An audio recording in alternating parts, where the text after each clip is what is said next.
My God. All right, let's do this. Glenn Beck has figued it out. I mean, this guy. Great people. Just an embarrassment of riches today. Well, it really is. I mean, we cover only the best people. There's a lot of folks out there who are really, really now, like, there's a big pushback, obviously, on BLM. There's gaining some strength. It has captured the imagination of the public. I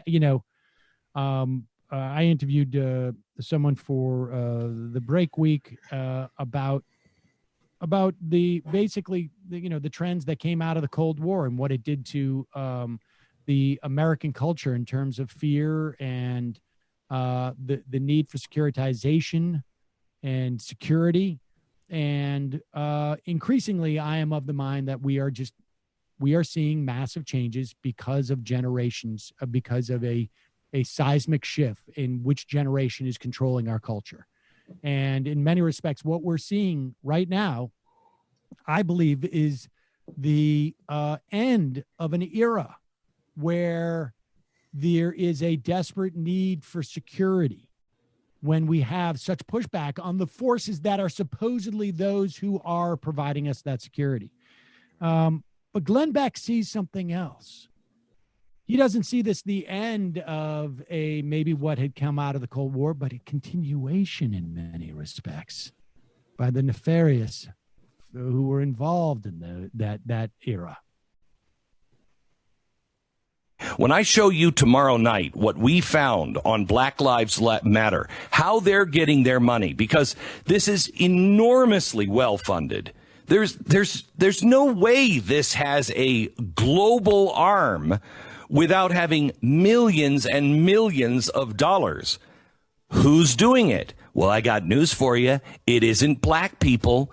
It's a bunch of white elitists, white supremacists. They have these guys, these white Marxists have been using black people, and no one is saying anything about it. No one is saying, you guys, you're being used. Now, a lot of these blacks are Marxists that are actually in BLM, but not the people on the streets, not the people who are actually concerned about their neighborhood. And they're all being used by these elites. And I'm watching a country in revolution right now. I'm watching a coup happen. There's no other way to describe this. This is a coup. It's happening, and no one seems to care in the media. No one is ringing the alarm bell. Everyone's making excuses for it. And we're sitting around, and what are we doing? Let me just get this straight here. There are white elite Marxists who are using the black people to take over the country. Where have we heard that construct before? There is a segregationist Jim Crow South saying the Jews are using black people. That is a 1-to-1.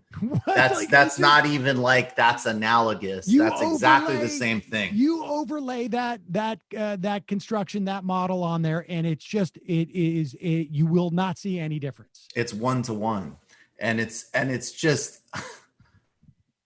I mean, the racism of that is so craven that, as I say, you don't even have to extrapolate it out of. You don't have to say like, "Oh, I see what he's trying to echo there." He's just saying it.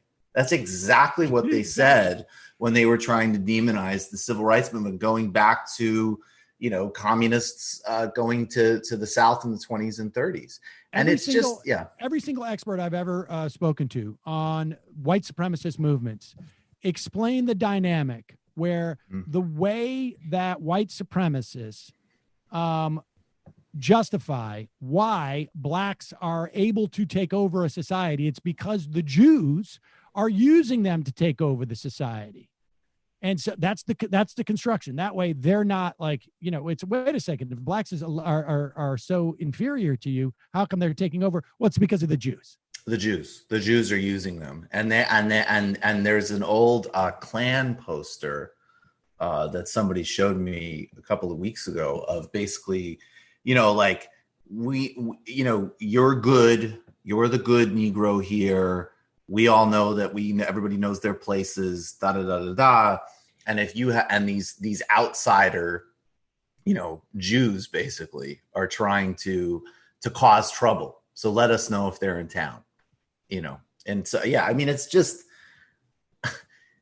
there is a whole bunch of questions about different aspects of Black Lives Matter. And frankly, the massive distinction between the radicalism of the demands and what's on the street and the organic nature of it and how it's being, Cedric Johnson calls it blackwashing in corporate America.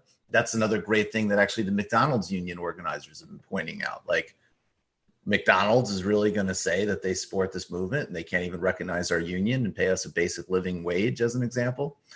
But that is, what's amazing to me about that is he's not even going with like a modern iteration to make the reactionary point. He's not even pointing out the corporate overlap to swing around and make the dishonest point. He's just importing something from the 50s. He's lazy. And that's literally, that is just the Jim Crow South. That's the same argument. That's mind blowing. Man, is he lazy. Woo. It's amazing.